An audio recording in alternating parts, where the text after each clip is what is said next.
How to enter referral codes on Temu app. Hey everybody, welcome back to our YouTube channel.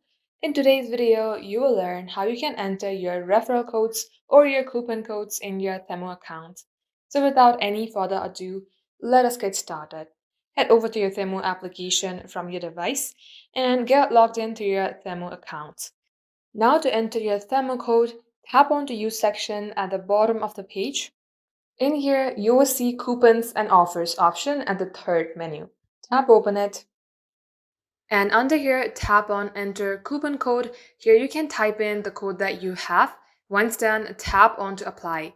And if your promo code is redeemable, you can successfully use it and redeem it. You can also view the used coupon code by tapping onto the Used tab. Just like so, you can also view all of your expired code by tapping onto the Expired tab. And this is how you can redeem your code or enter your referral code in your Temu account. That will be the end of today's tutorial. Thank you for watching the video till the very end. If it had helped you in any ways, then do like and subscribe. We will be back soon with more tutorials like this. In the meantime, stay updated and thank you for watching.